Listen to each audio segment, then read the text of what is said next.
Now, meanwhile, back in Blighty, as I said, the storm clouds continuing to gather over Downing Street. Tensions are continuing to grow within the political left as a Labour-affiliated union boss, a pro-Corbynista, has called for Angela Rayner to replace Sir Keir Starmer. Yes, Angela Rayner, the one who's still got a £40,000 tax bill hovering over her, to replace Sir Keir Starmer, warning that the Prime Minister otherwise risks leading the party towards a Reform defeat at the next election. But remember when Angela Rayner said this about Rishi Sunak? She said it's time for a general election now if a new leader is crowned and not kicked and not elected within the party.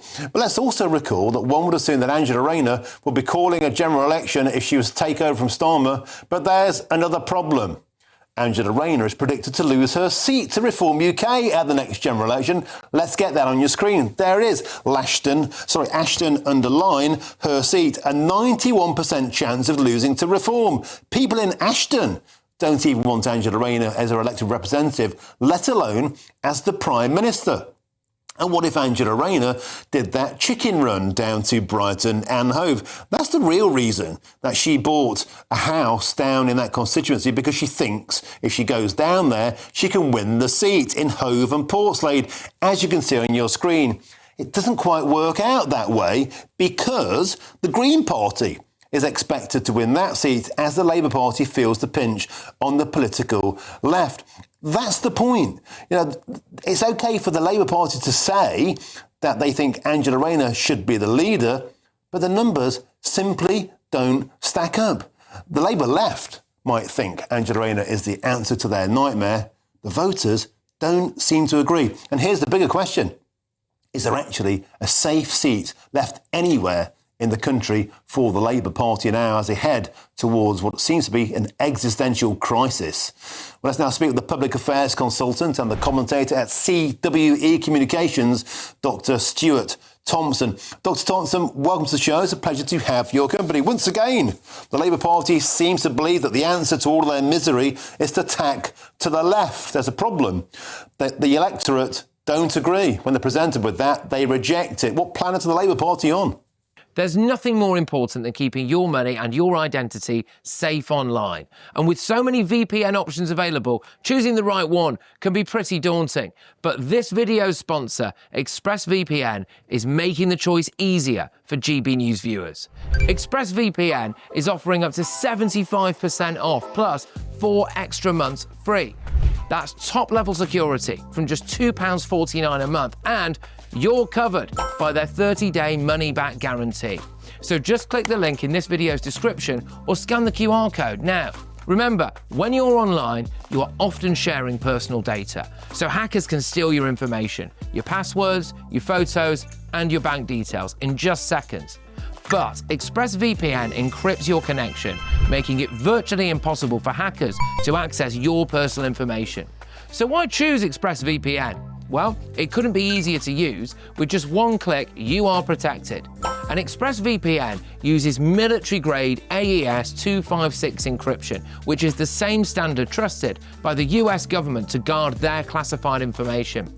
With their new tiered plans, you can protect up to 14 devices at once and manage passwords securely. Live chat support is available 24/7, and it typically connects you in under a minute with a real person. Click the link in this video's description or scan the QR code to get up to 75% off ExpressVPN, plus 4 months extra for free. Start protecting yourself today with ExpressVPN. Well, you're picking up statistics about Angela Rayner and polls 2.5 years away from a general election.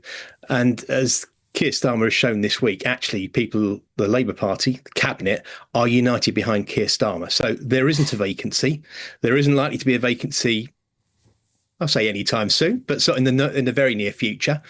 And you could see when the Prime Minister is, as your Catherine, in your previous piece there, Martin was talking about the security conference, he's getting on with the business of being Prime Minister, of going out there, of defending our country, of talking to international leaders, rather than just getting completely fixated on, well, leadership, who's coming, who's going, and polls 2.5 years away from a general election. There's plenty of time for him to turn those around. Stuart, do you actually believe what you're saying?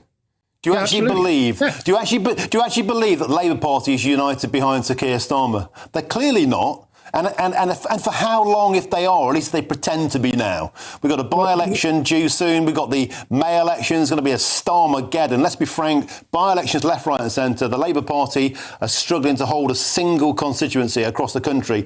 They are plummeting at the ballot box. They're plummeting at the opinion polls. Sir Keir Starmer is the least popular Prime Minister in British history. How long can this charade carry on for? You're talking about a general election that's 2.5 years away. There is lots of time for Keir Starmer to turn the trend. Look, Margaret Thatcher was in exactly the same, well, I say near enough exactly the same position in the early 1980s. A challenger party that wasn't the Labour Party at the time, the main opposition. She was deeply, deeply unpopular at that point.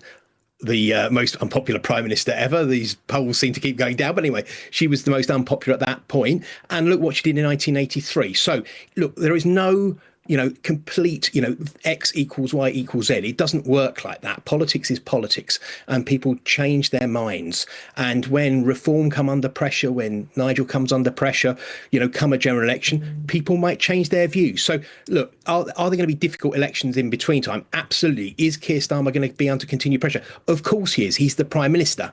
But that does not mean that it collapses in 2 weeks' time after the Denton by-election. It does not mean that the whole thing collapses after the local elections.